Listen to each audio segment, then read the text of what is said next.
Hello my dear students, welcome to my channel alpha knowledge box. इस video में आज हम केंद्रीय विद्यालय के कक्षा 5 हिंदी के पीरियोडिक टेस्ट फर्स्ट के क्वेश्चन पेपर को डिस्कस करने जा रहे हैं। सबसे पहले है पठन। निम्नलिखित गद्यांश को पढ़कर निम्नलिखित प्रश्नों के उत्तर लिखिए। रमज़ान के पूरे 30 रोज़े के बाद ईद आई है। गांव में कितनी हलचल है। ईदगाह जाने की तैयारियां हो रही हैं। किसी के कुर्ते में बटन नहीं है। पड़ोस के घर में सुई तागा लेने दौड़ा जा रहा है।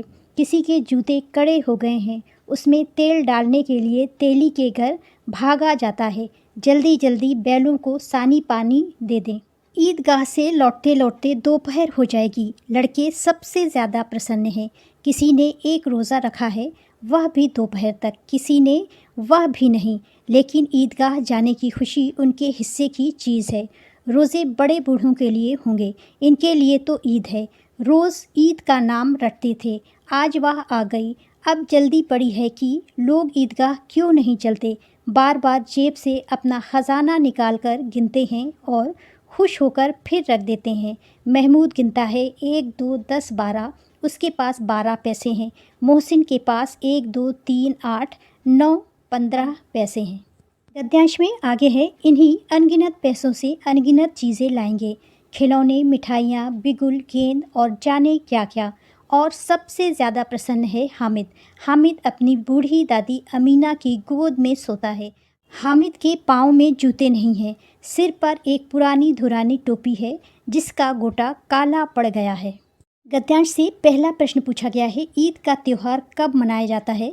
यहाँ पर उत्तर मैंने पहले से लिख लिया है, लेकिन इसे गद्यांश में भी देखिए।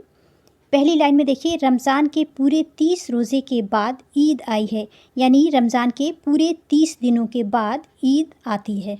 उत्तर में आप लिखेंगे, ईद का त्यौहार रमज़ान के पूरे 30 रोज़े के बाद मनाया जाता है। दूसरा प्रश्न है, ईदगाह से लौटते लौटते क्या समय हो जाएगा।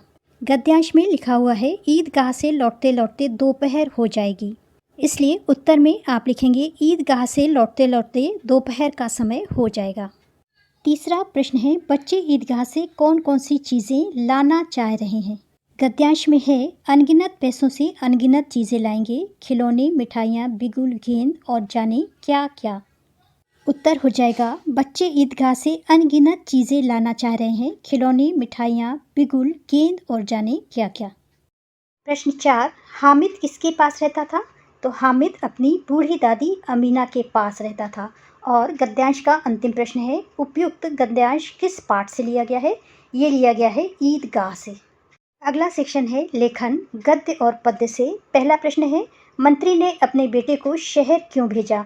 मंत्री का बेटा बहुत सीधा साधा था, उसे कुछ भी नहीं आता था, इसलिए मंत्री ने अपने बेटे को शहर इसलिए भेजा ताकि वहाँ की समझदारी, चालाकी, काम करने का तरीका उसके बेटे को समझ में आ सके। प्रश्न 2, अकबर को पहरेदार की दखल अंदाजी अच्छी क्यों नहीं लगी। दखल अंदाजी का मतलब होता है बीच में बोलना या इंटरफेयर करना। अकबर अपनी प्रजा की भलाई चाहता था।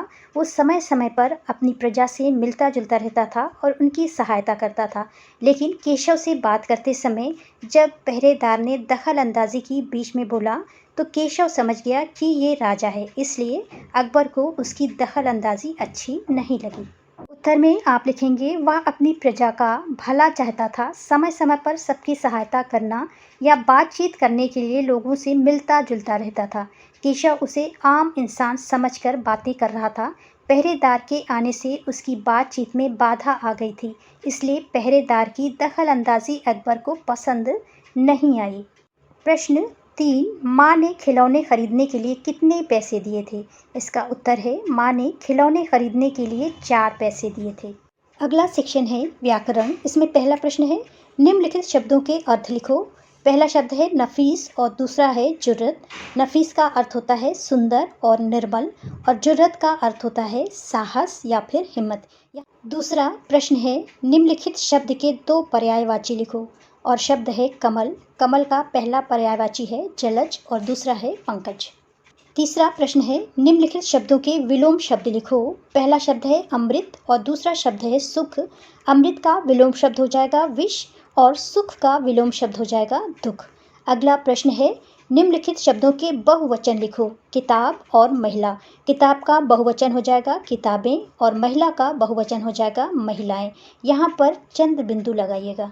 प्रश्न 5 है, निम्नलिखित शब्दों के स्त्रीलिंग लिखो। पहला शब्द है नायक और दूसरा है राजा। नायक का स्त्रीलिंग हो जाएगा नायिका और राजा का स्त्रीलिंग हो जाएगा रानी। प्रश्न 6, निम्नलिखित मुहावरों के अर्थ लिखो। पहला मुहावरा है आँख का तारा होना। इसका अर्थ है बहुत प्रिय होना। और दूसरा मुहावरा है आँख दिखाना, जिसका अर्थ है धमकी देना। प्रश्न 7, निम्नलिखित वाक्य में विशेषण पहचान कर लिखो। ये घंटियाँ कितनी सुंदर है। यहाँ पर सुंदर शब्द विशेषण है क्योंकि ये घंटियों की विशेषता बता रहा है, इसलिए यहाँ पर आप लिखेंगे सुंदर। प्रश्न 8, जोड़ कर लिखो। पहला शब्द है प्रतीक्षा प्लस आलय। यहाँ पर बड़ा आ हटा करके आप लिखेंगे प्रतीक्षालय। दूसरा शब्द है विद्या प्लस आलय। यहाँ पर भी आ हटा करके आप लिखेंगे विद्यालय। प्रश्न 9, सर्वनाम पहचान कर लिखिए। उन्होंने खींच कर पहरेदार को वहाँ से जाने का इशारा करते हुए कहा। यहाँ पे सर्वनाम है उन्होंने, क्योंकि यह संज्ञा की जगह प्रयोग किया गया है। और सर्वनाम वह शब्द होते हैं जो कि संज्ञा की जगह प्रयोग किए जाते हैं। व्याकरण का अंतिम प्रश्न है तुकांत शब्द लिखो। पहला शब्द है दिल्ली। इसका तुकांत शब्द हो जाएगा बिल्ली। और दूसरा शब्द है हरा। इसका तुकांत शब्द हो जाएगा भरा। प्रश्न पत्र का अगला सेक्शन है रचनात्मक लेख। इसमें प्रश्न है केशव के बारे में 5 वाक्य लिखिए। केशव के बारे में आप कोई भी 5 वाक्य लिख सकते हैं। यहाँ पर मैंने लिखा है केशव 10 साल का था। दूसरा वाक्य है केशव सीकरी में रहता था।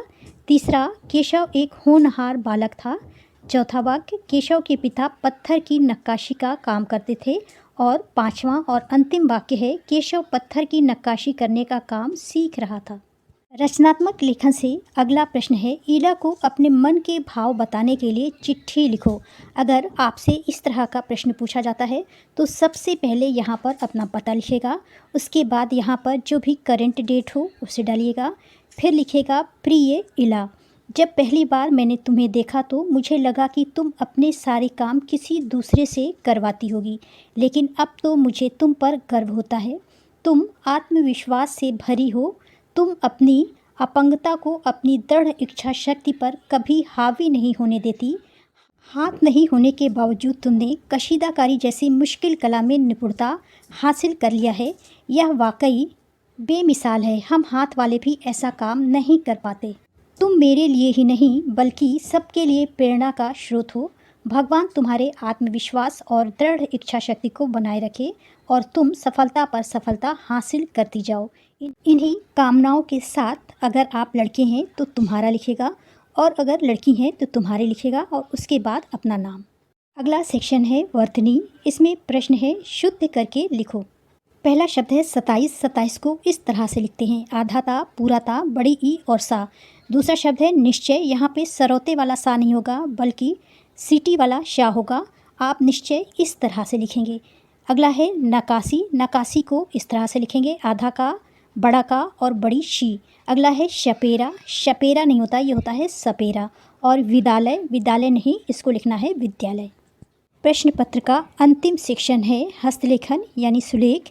इस तरह से कोई भी अनुच्छेद आपको दे दिया जाएगा, कोई भी मैटर दे दिया जाएगा जिसे आपको अपनी सुंदर सी हैंड राइटिंग में लिखना है। This is the end of video. Thanks for watching. अगर आपको ये वीडियो अच्छी लगी हो तो मेरे चैनल को लाइक, शेयर एंड सब्सक्राइब करें।